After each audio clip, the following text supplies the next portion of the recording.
Hello and welcome to another Robot Framework tutorial.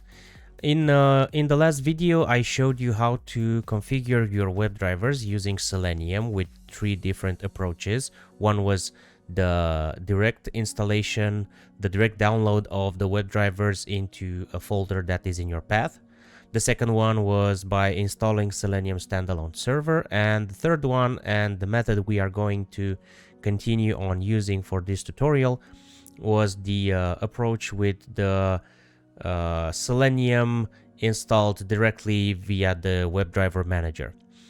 Today's video is going to be all about installing the Robot Framework Selenium library, and we will be able to start our first browser with the help of the Selenium library. And for that, I have already created a PyCharm project, a new PyCharm project.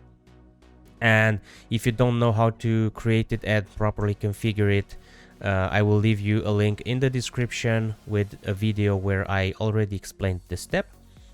And in order to install the Selenium library, first we are going to open up a terminal. And we already know that in order to install any library for Robot Framework, the base command is pip install robot framework dash and the name of the library, which in this case is Selenium library. This is the confirmation message that Selenium library has been successfully installed. And now we can go ahead and see what keywords are available for us in order to start our test cases. If we go on Google and we type in Selenium library, we can see that the first link that comes up is actually the link from robotframework.org, which is the official website of Robot Framework. And here we have the list of all the keywords that are composing this Selenium library command.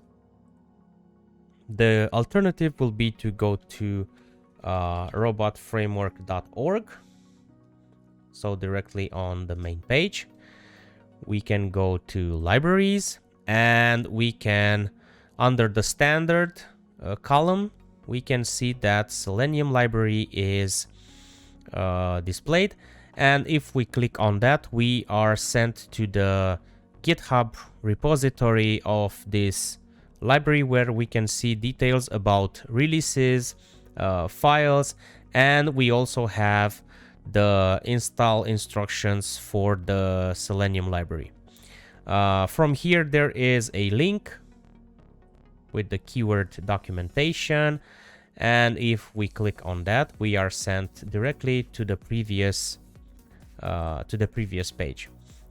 So because we have properly installed our Selenium library for Robot Framework, we can create a new file. We will call this test.robot. And the first thing we are going to do is, let me make this a little bigger. So the first thing we can do is to go to create the settings section of the script. We will import the library, and then we can create a test case called test. And the first keyword that we are going to use in order to launch our browser will be open browser.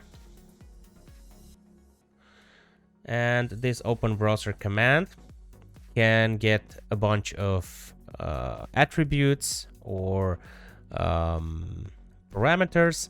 The first one is the actual URL of the page we want to open and the name of the browser.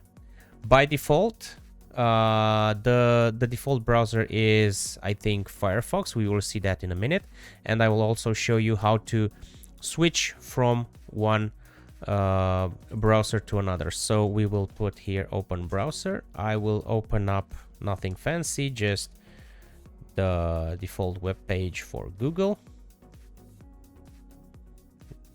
google.com.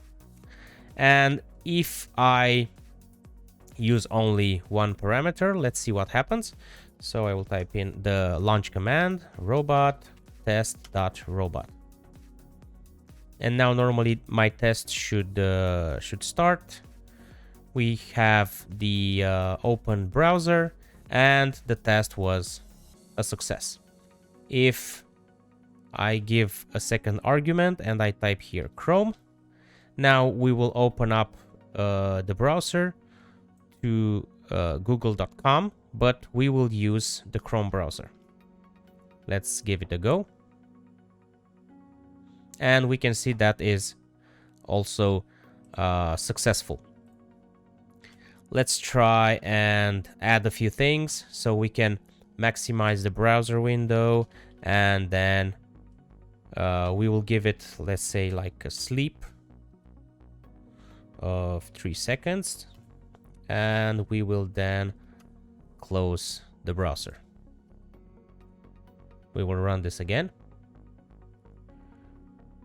Okay, this is the sleep of 3 seconds, and then closing the browser. And the same thing if we type in Firefox and we run the same test, it will open the browser, it will maximize the window, then a sleep of 3 seconds and close the browser.